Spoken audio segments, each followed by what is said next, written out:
Bonjour à tous et bienvenue sur Wikeko. Ils sont de plus en plus nombreux à utiliser les réseaux sociaux comme indicateur de mesure, tant pour les sujets qu'ils choisissent que dans la manière de les aborder. Eux, ce sont les journalistes, des professionnels des médias à qui les réseaux sociaux se sont imposés dans la manière d'écrire et de vulgariser leur contenu. Mais si les réseaux sociaux, justement, ont profondément transformé la façon dont les gens consomment et partagent l'information, qu'en est-il des journalistes? On fera le débat tout à l'heure dans le décryptage. Et dans le dossier de la semaine, on parle de l'impact de la COVID-19 sur les activités génératrices de revenus. Aujourd'hui, le tissu économique est touché par les mesures prises par le gouvernement et de nombreux secteurs d'activité tournent au ralenti. État des lieux, des incidences de ces mesures et des dispositions à prendre pour éviter l'hécatombe, ce sera dans le dossier de la semaine avec notre invité qui est un économiste. Et c'est donc parti pour Wikeko de ce dimanche. Le premier arrêt, c'est le mini-journal avec Aurélie Sauton.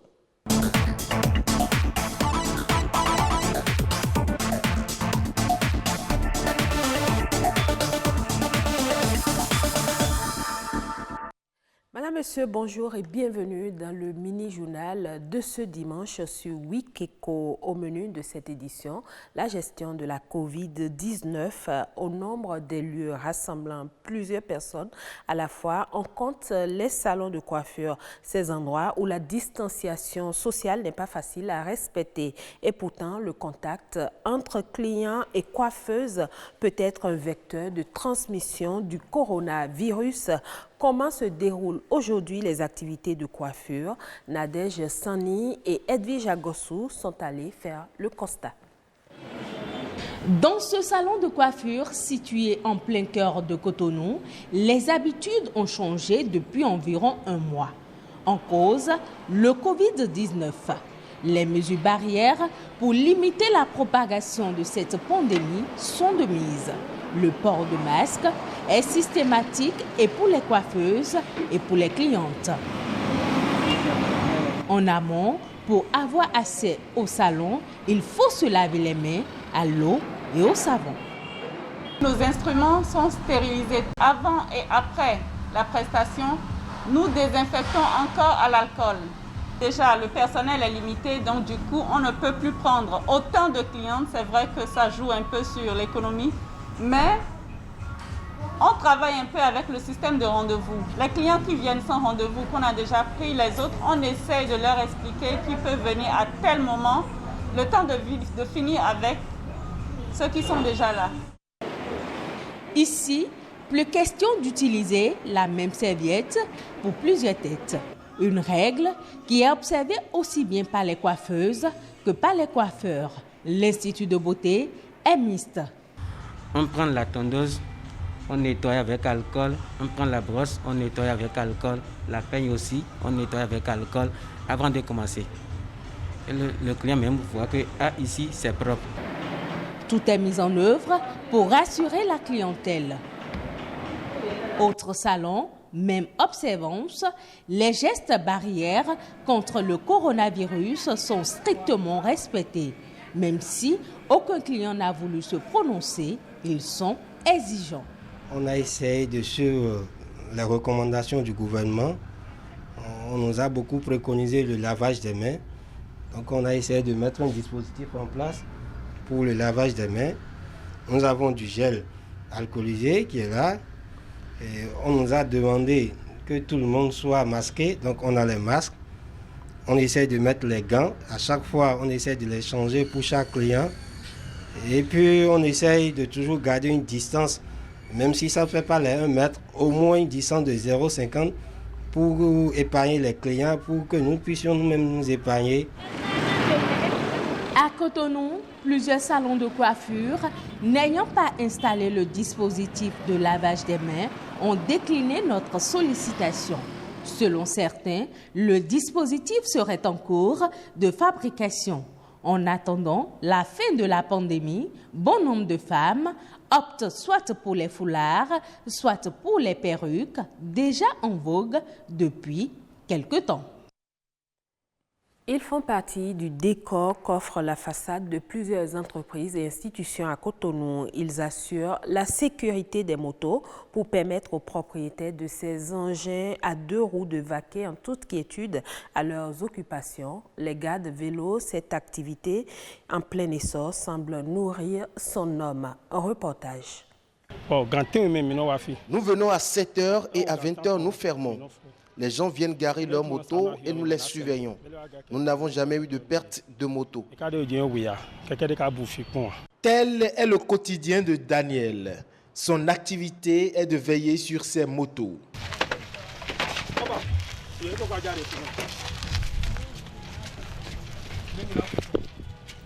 À Cotonou et dans quelques villes du Bénin, il n'est pas rare de voir des espaces aménagés pour accueillir et assurer la sécurité des motos. Avant, nous surveillions les motos sans ticket.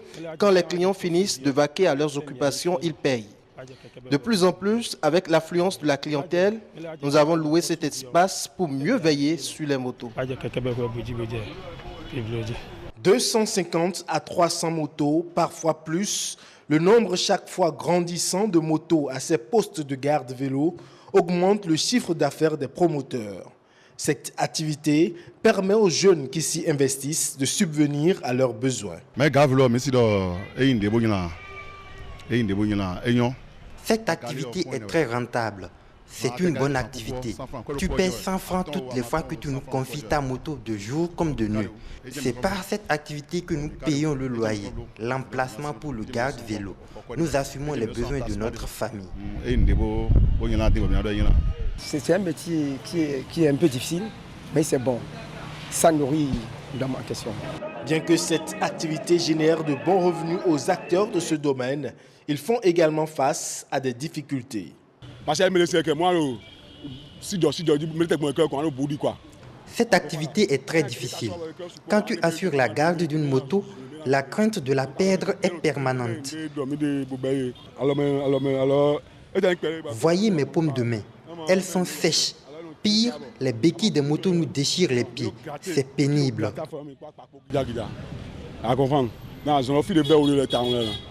Garde vélo, cette activité banalisée par le grand nombre semble rentable selon les acteurs. Mais au regard de leur nombre croissant, une organisation s'avère indispensable pour en faire un secteur porteur pour l'économie nationale. Une note de culture dans ce mini-journal, le jazz, un genre musical considéré comme vecteur de rassemblement des peuples. Ce 30 avril, le thème retenu pour marquer la journée internationale du jazz est « Origine et route du jazz africain ». Quel est l'état des lieux du jazz au Bénin? Serge Poyon, artiste-chanteur, nous fait découvrir le jazz et c'est à travers ce reportage de Rebecca Adagbeno. La bossa nova. Yeah. C'est un genre musical qui rassemble des hommes et des femmes partageant le même idéal.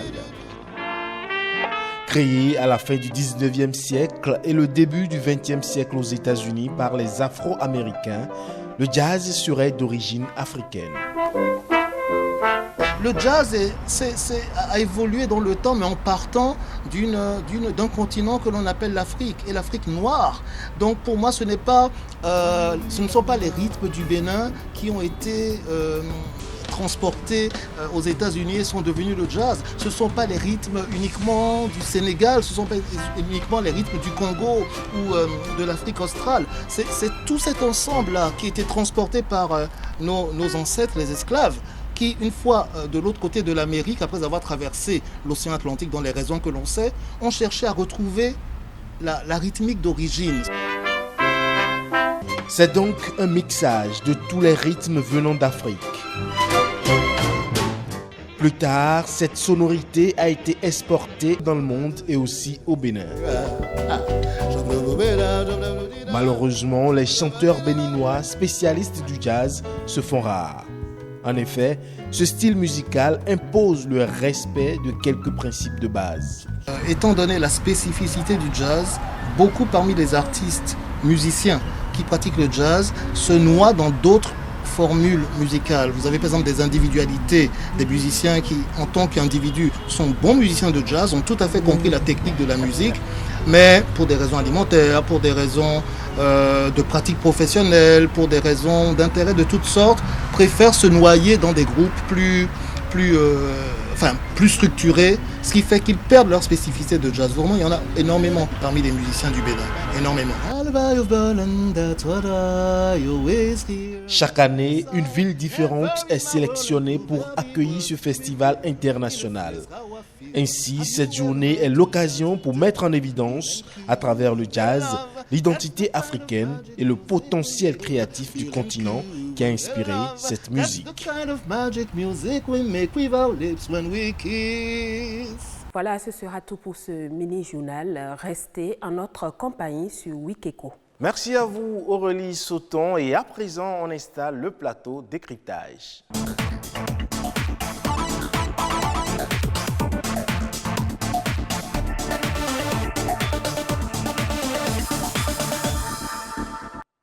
Et je le disais à l'entame de cette émission, quel que soit le pays, l'usage des réseaux sociaux par les journalistes est aujourd'hui massif. Et ce n'est pas sans raison.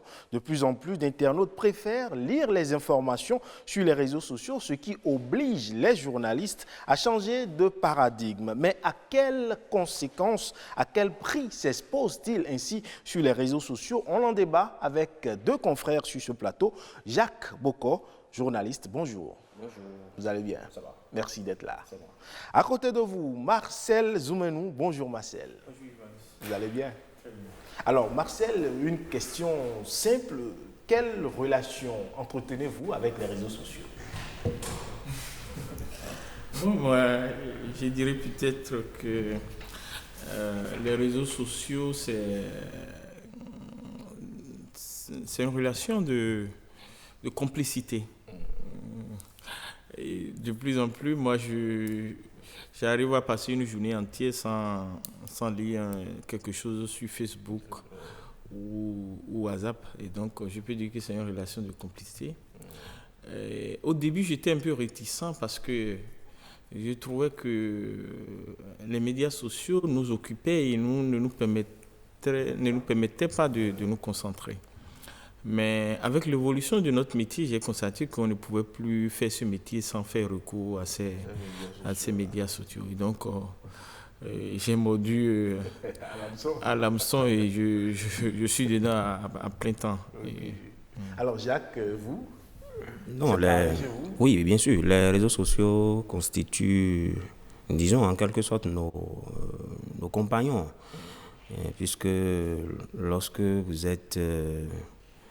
disons, avec votre smartphone aujourd'hui et que vous aviez envie de vous déstresser parfois, vous vous connectez, même si vous ne voulez pas forcément réagir dans des forums de discussion, c'est qu'il y a peut-être quelqu'un qui a déjà posté une blague et ça vous fait marrer. L'autre chose également, c'est qu'aujourd'hui, la plupart des quotidiens, des organes de presse, qui ont un site internet sont reliés ou bien partagés sur les réseaux sociaux parce que l'internaute ou bien le lecteur n'a pas forcément le temps d'aller directement sur le site, mais vous l'aidez à partager ça dans les forums de discussion. Je pense que l'information est à portée de main et il suffit d'un clic et puis il va sur le site, il lit aisément l'information. Outre cette possibilité de partager les informations sur les réseaux sociaux, est-ce que ces médias sociaux-là peuvent impacter le travail du journaliste? Oui, d'abord, lorsque vous bouclez la nuit, déjà à moins de 2 heures du matin, la plupart des informations étaient déjà sur le site. Le lendemain, il me revient à moi ou bien à quelqu'un d'autre de juste copier et de coller sur les réseaux sociaux. Vous voyez, donc je pense que le journaliste aujourd'hui ne peut pas faire sans les réseaux sociaux. Vous êtes obligé décentraliser l'information sur ces plateformes ou bien ces groupes de discussion pour donner plus de visibilité à votre site internet. Donc je pense que c'est important. C'est important. Ouais. Marcel, êtes-vous d'avis? Oui, je suis tout à fait d'accord avec mon confrère Jacques, parce que aujourd'hui, grâce aux médias sociaux, ça permet d'élargir l'audience des médias traditionnels. Et Facebook, c'est près de 500 millions d'abonnés dans le monde. Et ce n'est pas évident d'avoir un quotidien ou un média qui ait cette audience. Mais grâce à Facebook, un média peut toucher 500 millions de personnes. Je crois que la plupart des journaux, la plupart des journalistes ont compris qu'aujourd'hui, on ne peut rien faire sans les médias sociaux. Et donc, on est obligé de faire avec eux. Ils complètent ce que nous faisons dans la vulgarisation du travail et ils nous aident également à comprendre un certain nombre de choses et à avoir certaines informations aussi, parce que avec un smartphone, et tout le monde devient journaliste. Justement, tout le monde devient journaliste et automatiquement on est exposé à ce risque des fake news qui circulent. Comment est-ce qu'on arrive en tant que journaliste à faire le tri entre une information qui est balancée comme ça à chaud, qui n'est pas forcément vraie? Non, je crois qu'il y a tout un travail à faire dans notre pays, en tout cas dans beaucoup de pays, pour assainir le secteur. Moi, j'ai l'habitude de dire l'usage des smartphones et même des réseaux sociaux. La caricature que j'en fais, c'est comme si on arrive dans un pays où les gens conduisent sans maîtriser le code de la route. Alors, parce que ce soit les smartphones, beaucoup les achètent, mais l'usage qu'on a fait, beaucoup ne maîtrisent pas. Il y a beaucoup d'histoires qui ont été racontées et qui ont créé des dommages à des personnes juste en faisant un mauvais usage du smartphone qu'ils ont acheté. Deuxième chose, c'est que il faudrait de plus en plus que ceux qui ont un smartphone en main ne se découvrent pas brutalement un talent de journaliste. Le journaliste, voilà, c'est un métier. C'est un métier. On les aide après l'avoir appris, soit dans une école ou sur l'État. Et donc, entre les professionnels et ceux qui se disent aujourd'hui journalistes citoyens, je crois qu'il doit y avoir une barrière. Ceux qui se disent journalistes citoyens doivent savoir que le métier de journaliste, comme je le dis, c'est un métier qui a ses règles. Et ces règles, c'est le professionnel qui les aide. C'est pourquoi ces gens ne devraient pas être en première position. Ils devaient être des fournisseurs de matières premières pour nous.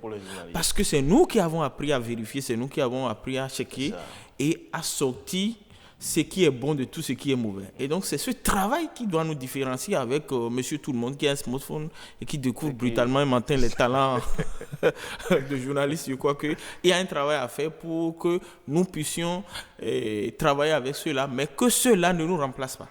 S'il doit nous remplacer, c'est qu'il doit faire le parcours pour nous remplacer. Oui. Voilà. Il doit passer par l'école pour avoir le métier sur le tas. Mais Jacques, ce que dit Marcel est très intéressant, en ce sens qu'aujourd'hui, on remarque même des journalistes qui sont formés ou même qui ont l'expérience nécessaire, mais qui malheureusement s'adonnent sur les réseaux sociaux à donner de fausses informations qui ne sont pas forcément vérifiées. Alors, est-ce que Internet aujourd'hui ne s'apparente pas à un lieu de non-droit? Un lieu de non-droit, je dirais oui et non. Oui, parce qu'on constate effectivement des dérapages. Mais non, parce qu'il y a tout au moins une réglementation qui encadre, disons, ce domaine-là. Mais comme il l'a dit, vous voyez, les réseaux sociaux, sinon Internet aujourd'hui, je vais peut-être me baser ou accentuer mon développement sur les réseaux sociaux. Il constitue, disons, un début de source pour nous-mêmes journalistes, parce que parfois, lorsque vous vous réveillez le matin, vous avez envie de vous informer avant d'aller peut-être à la conférence de rédaction pour avoir une idée de ce qui se passe déjà au Bénin ou bien dans le monde. Lorsque vous vous connectez tout de suite, vous avez une foultitude d'informations. À vous de savoir faire le tri ou bien de savoir checker comme il l'a dit. Donc on ne peut pas, disons, bannir ou rejeter systématiquement Internet. Je pense que c'est utile, surtout avec l'actualité sur la Covid-19. Je pense aujourd'hui que Internet s'impose avec par exemple, le télétravail et les réseaux sociaux. Nous, par exemple, moi, depuis 2 ans, au moins, on a créé un forum sur lequel on fait la conférence de rédaction, un forum WhatsApp. C'est vrai, ça a patiné en temps, mais avec l'actualité, la crise sanitaire mondiale, c'est devenu important parce que les contacts physiques au maximum. Donc, à partir de 13h, nous avons déjà la conférence de rédaction et à 14h, 14h30, on a fini. Chacun propose ses sujets, on fait le débat. Donc, on ne peut pas dire que oui, les réseaux sociaux, WhatsApp, que c'est à jeter à la poubelle. Non, il faut savoir ce qu'on fait avec. Et c'est pour cela que le respect de la réglementation en la matière est important. Sinon, c'est tellement fastidieux, surtout en presse écrite. Il y a quelques années, en arrière, une vingtaine d'années, vous voyez, c'était des fax. Il faut rester peut-être à Nadi Tengu, faire des fax, ou bien c'est peut-être... même à la télévision, vous avez des reportages qui font 2 semaines avant de passer à la télévision, avant d'être convoyé ou bien d'être acheminé vers la base. Or, aujourd'hui, c'est l'instantanéité. Voilà. Vous faites une activité dans la partie septentrionale du pays aujourd'hui, vous avez la chance. Tout à fait. Il y a même d'autres qui relayent ça automatiquement. Donc, on ne peut pas dire que c'est, disons, un secteur ou bien un domaine de non-droit. Il reste à sensibiliser davantage pour que les normes ou bien la réglementation en la matière soit respectée. Mais les médias sociaux violent quand même un peu la façon dont le journaliste travaille. Pour certains puristes journalistes, ils estiment que les médias sociaux dégradent les valeurs traditionnelles du journalisme. Oui, tout à l'heure, je crois que je partage entièrement ce point de vue et je disais tout à l'heure que le souci de l'instantanéité dont Jacques parlait tout à l'heure a fait que on ne prend plus le temps nécessaire pour faire ce qui nous caractérise. Voilà. C'est que le rôle de journaliste, c'est de récolter. Chacun est à la recherche du scoop, de vérifier, du buzz. Voilà. De traiter, de vérifier, de traiter. On ne prend plus le temps de traiter l'information. Parce que le traitement, ça prend un temps. C'est à ce moment que le journaliste essaie de vérifier est-ce que ça c'est vrai, est-ce que ça c'est faux, et il enlève tout ce qui est déchet, tout ce qui est faux, et ne donne à son public que ce qui est vrai. Mais aujourd'hui, il n'y a plus le temps de faire ça, et donc il suffit qu'un monsieur reste dans son coin et balance une information et ça fait le tour.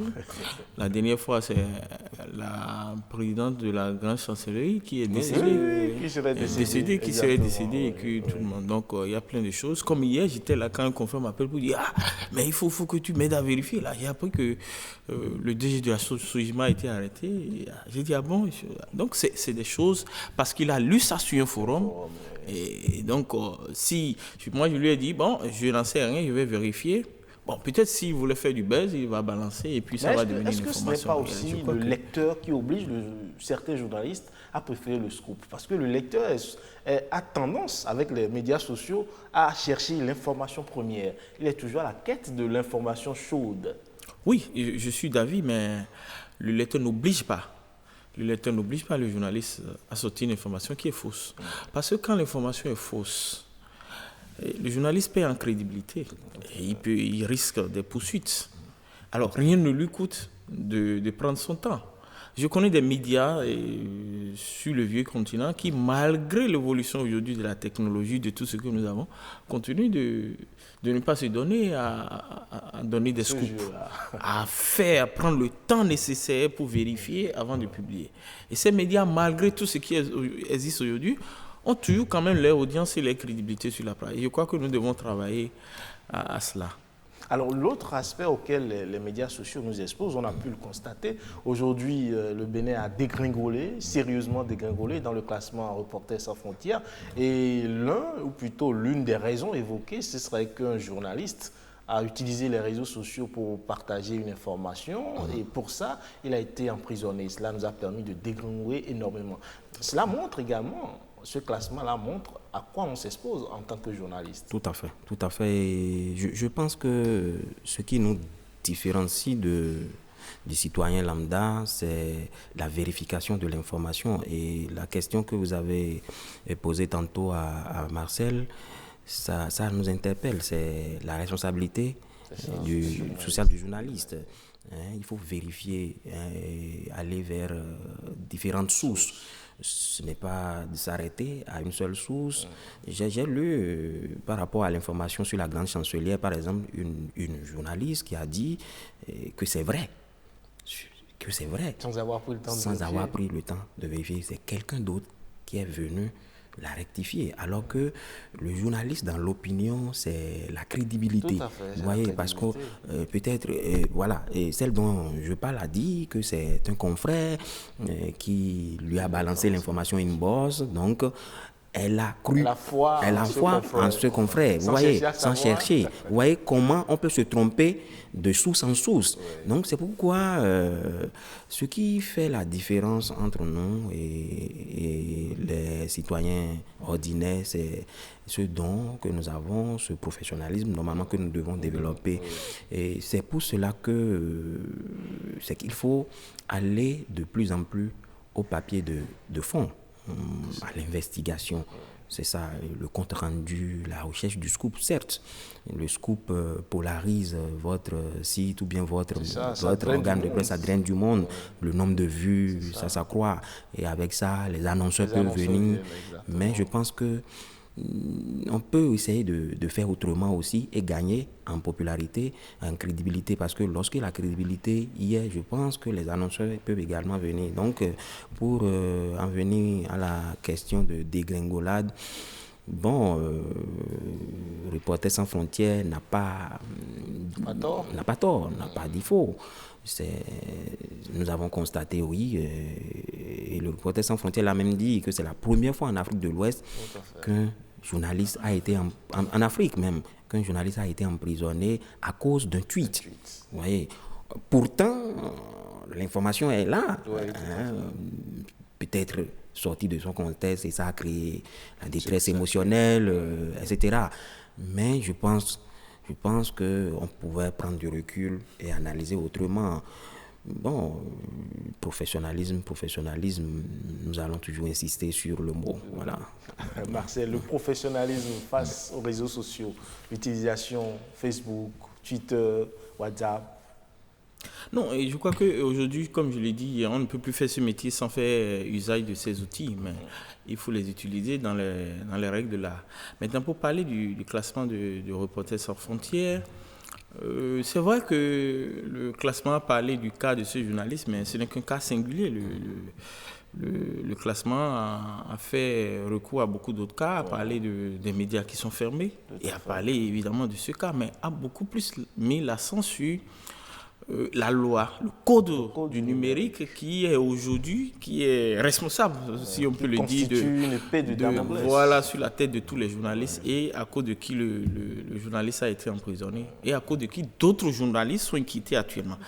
Je crois qu'au-delà de la volonté d'assainir le secteur, parce que c'est cette volonté d'assainir le secteur qui amène le gouvernement à adopter un code du numérique que moi je salue, mais il y a beaucoup de dispositions qui ne devraient pas être appliquées aux journalistes qu'on applique aujourd'hui aux journalistes, qu'on devait appliquer aux cybercriminels, à d'autres personnes. Je crois qu'il a un travail à faire. Je ne sais pas si c'est au niveau de la justice, mais je crois qu'on ne devrait plus continuer. Dans ce pays, on a parlé de la dépénalisation. Voilà ce que je dis. Et donc, le premier code, le code de l'information et de la communication, qui est le code qui régit réellement notre secteur, il n'y a pas de disposition de peine privative de liberté dans ce code concernant les journalistes. Et donc, je crois que, est-ce que c'est nous ou est-ce que c'est les juges qui doivent comprendre que désormais, même si un journal écrit un article sur un réseau social ou bien sur Internet, c'est beaucoup plus le code de l'information qu'on doit lui appliquer à cause de son statut de journaliste. Je crois que c'est ce travail qu'il nous reste à faire. Sinon, si on continue de nous appliquer le code du numérique, peut-être parce qu'aujourd'hui, que ce soit une télévision, que ce soit une radio, que ce soit une éprite, la plupart ont des formats numériques. Donc, je crois qu'il y a un travail à faire à ce niveau. Un travail à faire au niveau des organes. Tout à fait, et surtout au niveau de ce code. Et je pense que la faute est en partie à nous. Parce qu'avant que le législateur n'adopte le code, ça a fait le tour. Oui. Où étions-nous? Nous avons peut-être... Certains confrères ont même participé à son... Absolument. On était peut-être dans l'euphorie d'avoir un code parce que de l'autre côté, on nous a... peut-être pas bien lu. Absolument. On n'avait pas bien lu parce que dans le code de l'information, il y avait déjà des pénalisations. Voilà. Donc, on n'avait pas perçu, surtout au niveau de l'article 555, je pense, qui parle de détresse émotionnelle lorsque vous relayez une information. Donc, je pense que le piège est à ce niveau. Et là, le journaliste n'est pas tout à fait libre chaque fois qu'il y pense. Moi, par exemple, il y a des jours, je n'arrive pas à partager le contenu de... Certains contenus de ton journal. De mon journal sur WhatsApp, par exemple. Alors que j'ai envie de partager toutes les fois. Mais normalement, c'est l'organe qui a publié. Mais si moi, je partage, on viendra me chercher et tôt le matin encore, à l'aube, ce qu'on ne fait pas avec d'autres acteurs. C'est là le problème aussi. Parce que lorsque, par exemple, on met un acteur politique sous convocation, alors qu'à 2 h du matin, on est déjà dans les parages de la maison du journaliste pour aller le cueillir à froid sur son lit, qu'il soit en débat ou pas, on s'en fout. Donc, je pense que le problème est à ce niveau aussi. Il y a comme une humiliation, un dénigrement de la profession qu'il faut condamner à ce niveau. Mais ici n'est pas aussi aux journalistes de montrer l'importance qu'on devrait accorder à ce métier-là? Oui, mais par exemple, je prends le cas d'un tweet. Un tweet, ce n'est pas une longue phrase. C'est quelques mots. C'est quelques mots. Donc, quand vous tweetez et qu'on vous dit que la phrase est sortie de son contexte, vous voyez. Donc, vous ne pouvez pas tweeter en reprenant in extenso la déclaration de quelqu'un ou les propos de quelqu'un. Donc, le problème est à ce niveau déjà. Donc, je pense qu'on pouvait aussi apprécier, même si la loi prévoit, il y a aussi ce qu'on appelle l'esprit de la loi et l'intime conviction du juge qui doivent prévaloir. Donc, je pense qu'il y a un travail à faire à ce niveau et le travail tout de suite, c'est peut-être d'appeler à une révision.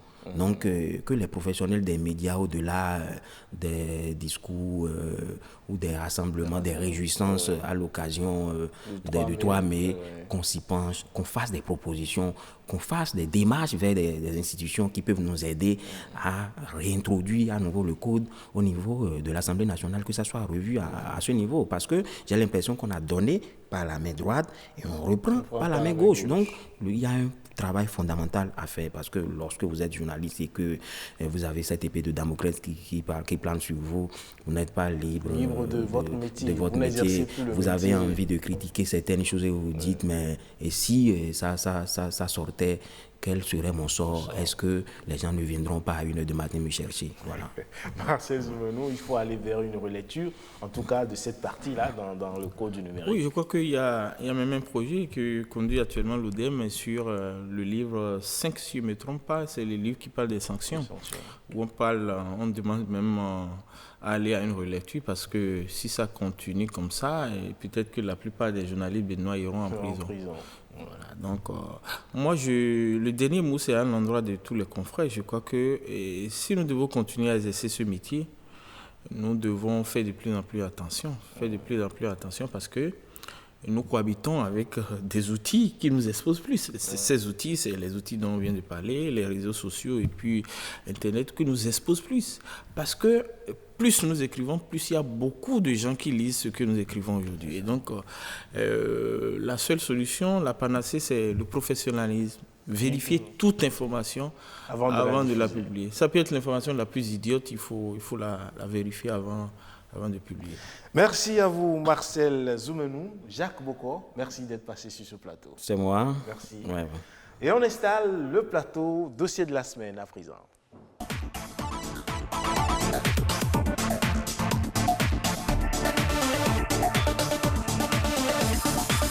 Selon le Fonds monétaire international, la croissance économique du Bénin devrait décélérer à 3,2% en 2020 en raison des restrictions imposées par la Covid-19 alors qu'on avait une forte croissance de près de 7%. Comment gérer cet impact sur les activités économiques et comment faire pour amortir ce choc-là? On en parle tout de suite, mais avant, on suit cet élément témoin. Dans ce salon de coiffure situé en plein cœur de Cotonou, les habitudes ont changé depuis environ un mois. En cause, le Covid-19. Les mesures barrières pour limiter la propagation de cette pandémie sont de mise. Le port de masque est systématique et pour les coiffeuses et pour les clientes. En amont, pour avoir accès au salon, il faut se laver les mains à l'eau et au savon. Nos instruments sont stérilisés avant et après la prestation. Nous désinfectons encore à l'alcool.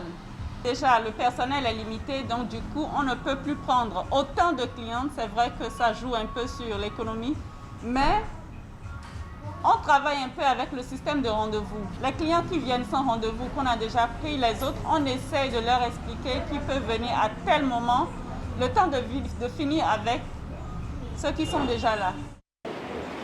Ici, plus question d'utiliser la même serviette pour plusieurs têtes. Une règle qui est observée aussi bien par les coiffeuses que par les coiffeurs. L'Institut de beauté est mixte. On prend la tondeuse, on nettoie avec alcool. On prend la brosse, on nettoie avec alcool. La peigne aussi, on nettoie avec alcool avant de commencer. Et le client même voit que ici, c'est propre. Tout est mis en œuvre pour rassurer la clientèle. Autre salon, même observance, les gestes barrières contre le coronavirus sont strictement respectés. Même si aucun client n'a voulu se prononcer, ils sont exigeants. On a essayé de suivre les recommandations du gouvernement. On nous a beaucoup préconisé le lavage des mains. Donc on a essayé de mettre un dispositif en place pour le lavage des mains. Nous avons du gel alcoolisé qui est là. Et on nous a demandé que tout le monde soit masqué, donc on a les masques. On essaie de mettre les gants. À chaque fois, on essaie de les changer pour chaque client. Et puis, on essaye de toujours garder une distance, même si ça ne fait pas les 1 mètre, au moins une distance de 0,50 pour épargner les clients, pour que nous puissions nous-mêmes nous épargner. À Cotonou, plusieurs salons de coiffure, n'ayant pas installé le dispositif de lavage des mains, ont décliné notre sollicitation. Selon certains, le dispositif serait en cours de fabrication. En attendant la fin de la pandémie, bon nombre de femmes optent soit pour les foulards, soit pour les perruques, déjà en vogue depuis quelque temps. Et voilà un impact palpable de la Covid-19 sur les activités des coiffeuses, sans oublier que d'autres secteurs d'activité sont ainsi impactés. On reçoit notre invité ce matin pour en parler, c'est un habitué de ce plateau, Majidi Zing. Bonjour. Bonjour, monsieur le journaliste. Vous allez bien? Ça va bien. Merci. Et pour conduire cet entretien, Nadège Omoladesani. Bonjour Nadège. Bonjour à vous, Ulbaïus. Bonjour, chers téléspectateurs. Bonjour, Majidi Zing. Merci d'avoir accepté notre invitation. Alors, les entreprises font face à des pertes énormes depuis le début de cette pandémie, le coronavirus. On parlera des impacts sur les activités génératrices de revenus. Que pouvez-vous déjà nous dire en ce qui concerne les conducteurs de bus, si on commence par cet exemple-là? Merci beaucoup, madame. Vous savez, au Bénin, les mesures les plus remarquables, c'est la mise en place du cordon sanitaire qui isole un certain nombre de localités du sud du pays, du nord, du centre et du nord du pays. Et donc, parmi les activités impactées, nous avons le transport intra- et interurbain. Et donc, qui est le fait de ces chauffeurs dont vous parlez. Il y en a que nous connaissons sous le vocable de Tokpa, par exemple, et donc des petits véhicules, des minibus qui transportent des passagers, aussi bien des travailleurs comme vous et nous, de la périphérie des grandes villes vers le centre urbain. Et donc, ceux-là, depuis quelques semaines, ont vu leur activité s'arrêter. Et donc, on imagine l'impact sur leurs revenus qui est directement lié à ces activités, puisque c'est des gens qui le font à temps plein. Et donc, leurs revenus sont naturellement impactés et également les revenus de leur ménage. Donc voilà un peu ce qu'on peut déjà remarquer. Et puisque nous sommes encore dans le secteur du transport, qu'en est-il du transport aérien? Quels seront donc les impacts sur le quotidien des Béninois si on prend l'exemple de Cotonou ou du Bénin? Merci. Les premiers secteurs d'activité impactés dès le début de la crise, vous l'avez remarqué, c'est les interdictions de vol, la fermeture des frontières. Voilà. Donc le transport aérien est le premier impacté. Et le secteur de la logistique, en général, international, l'import-export par voie maritime, mais également par voie aérienne. Et donc, la plupart des compagnies, sauf le transport du courrier et d'autres, donc le fret aérien, donc des passagers, s'est arrêté. Et donc, le corollaire, c'est que toutes les autres activités connaissent. Les agents de voyage, le tourisme notamment, sont les premiers secteurs directement impactés. Et vous allez constater que beaucoup d'agents de voyage ont fermé, pour ne pas dire toutes. Et donc, c'est un peu difficile.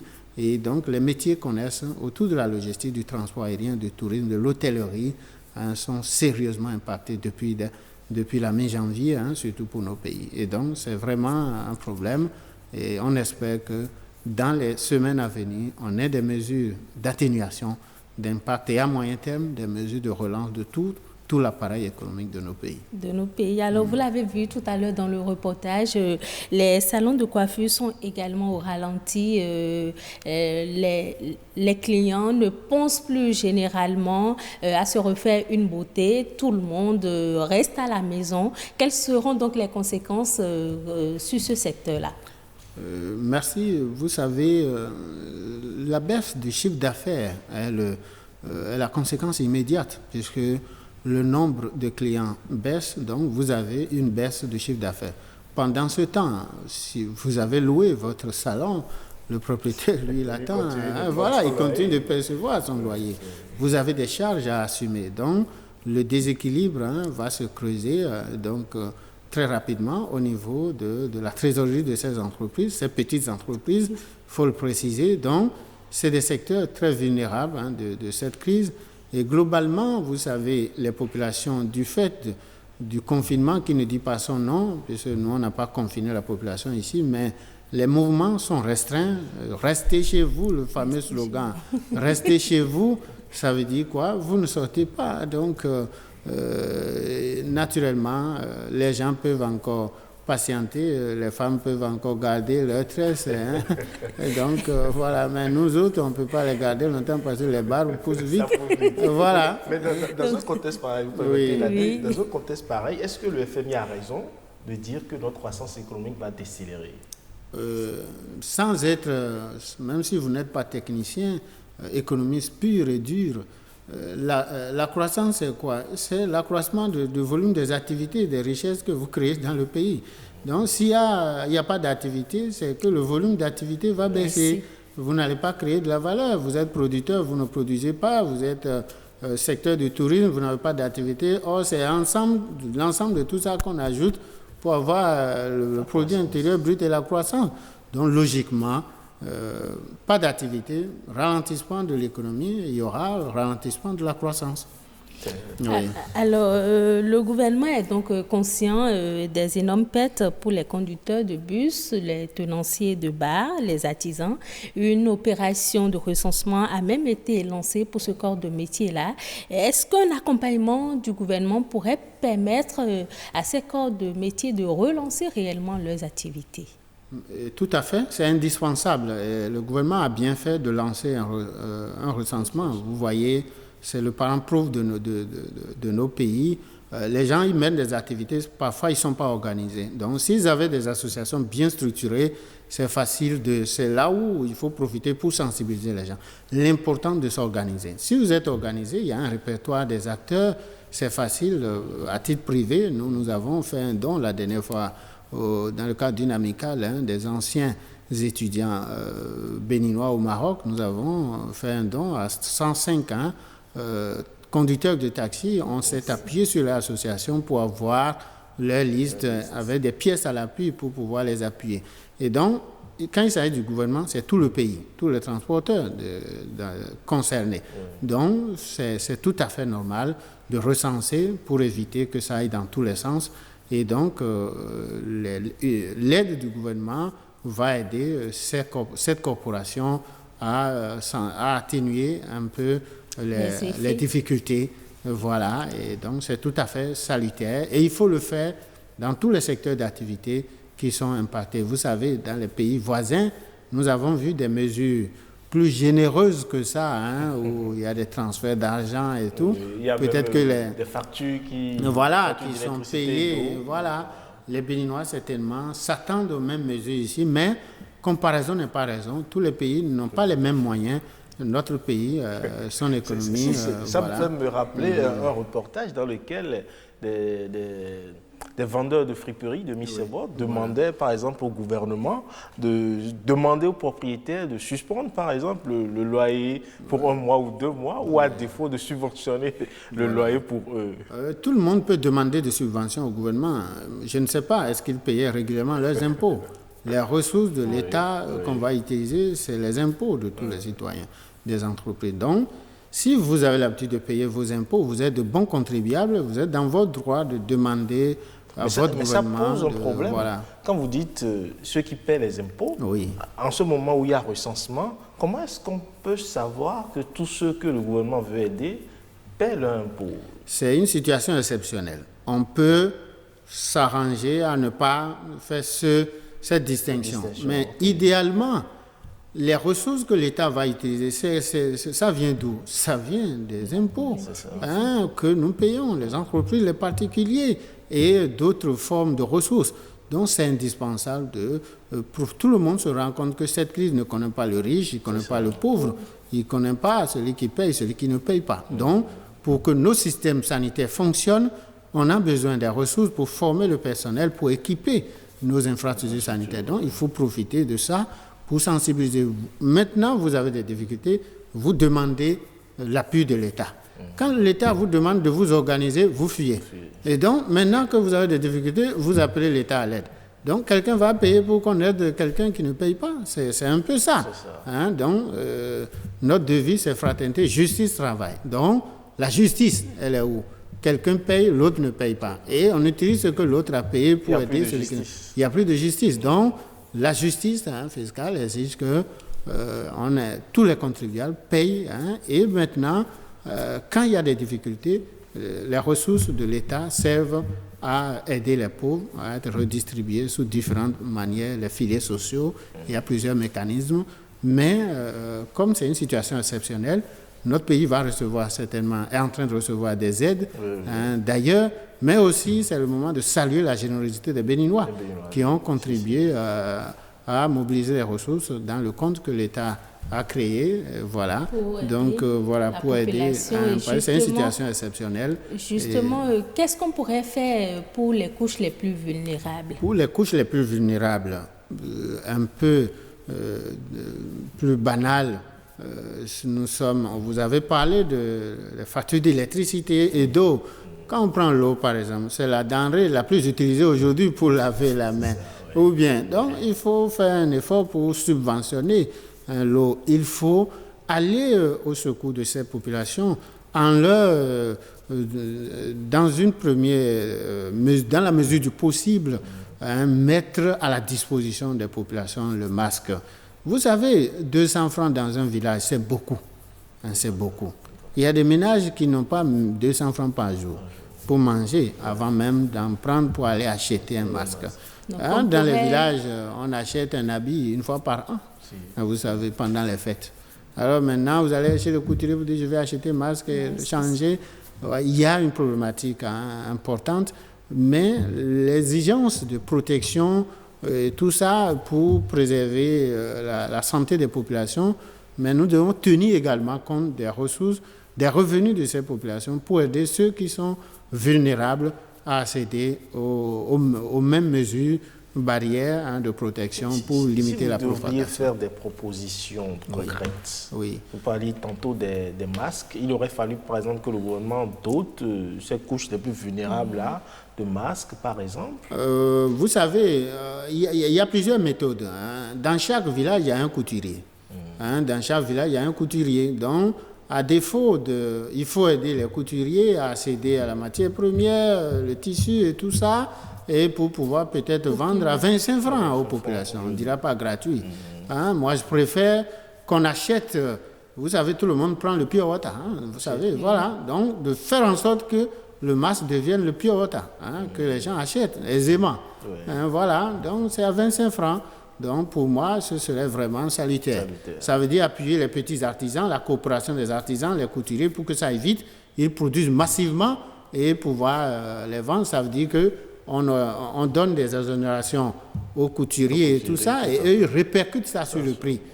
Voilà, distribution de savon aussi pourrait faire l'affaire. Toujours, pas la gratuité, mais faire en sorte toujours que dans le mécanisme de subvention de ceux qui produisent, ça revienne de la même manière, comme j'ai fait allusion au pure water, que peut-être mon palmida à 10 francs, je l'achète, 15 francs, et voilà, là c'est accessible.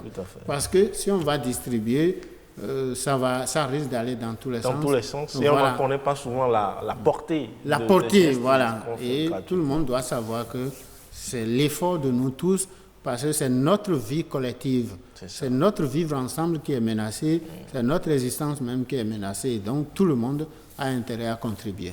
Alors si on espère déjà pour le 10 mai prochain, le déconfinement ou l'ouverture du cordon sanitaire, si je peux le dire ainsi, est-ce que tout de suite on peut espérer pour les employés des sociétés qui auraient perdu leur emploi, qu'ils retrouvent tout de suite après ce 10 mai-là leur emploi?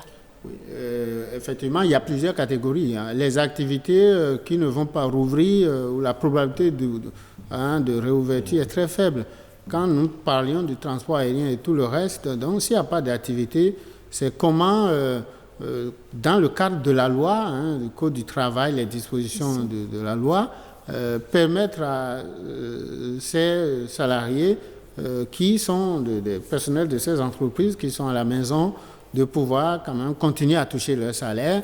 Cela suppose des aides ciblées aux entreprises dont on est sûr que les activités ne vont pas pouvoir redémarrer. Et pour d'autres catégories où il y a baisse d'activité, les subventions et les mesures ciblées, allègements fiscaux, report des échéances de paiement, des crédits, tout ça au niveau des banques et d'autres mesures pour aider les entreprises. Vous savez, il y en a aussi les contrats, l'exécution dans le domaine des travaux publics. Voilà, les chantiers peuvent être arrêtés.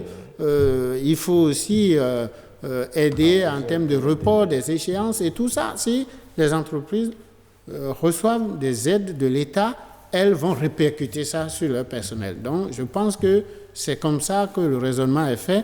C'est le moment de saluer le mémorandum conjoint que les centrales syndicales et puis les organisations patronales ont soumis. Vous avez vu une partie dans la presse, mais ont soumis au gouvernement, certainement qui est en train d'étudier pour que dans un court terme, on puisse envisager des mesures d'atténuation, quitte à ce qu'après une évaluation exhaustive, à moyen terme, qu'on ait des mesures de relance de tout l'appareil économique, surtout dans les secteurs les plus touchés. Donc, alors, Madji, l'autre question que j'ai envie de vous poser, c'est de savoir si un allègement fiscal peut quand même permettre aux entreprises du secteur privé de relancer leurs activités, puisque tout est au ralenti actuellement. Oui, tout est au ralenti. Ces allègements, c'est pour combien de temps? Si c'est pour 3 mois, ça n'aura pas un grand effet. Vous savez, donc, on ne sait pas quand est-ce que la crise va prendre fin. Voilà, tout à fait, vous avez raison, mais ce sera un petit ouf de soulagement pour que la trésorerie ne soit pas affectée et continuer à gérer le quotidien. Par contre, nous sommes dans un effet, question systémique, où beaucoup de secteurs d'activité sont impactés, donc on espère que un ensemble de mesures, vous voyez, la Banque centrale a pris des résolutions que les banques, qui doivent être traduites concrètement en actes par les banques.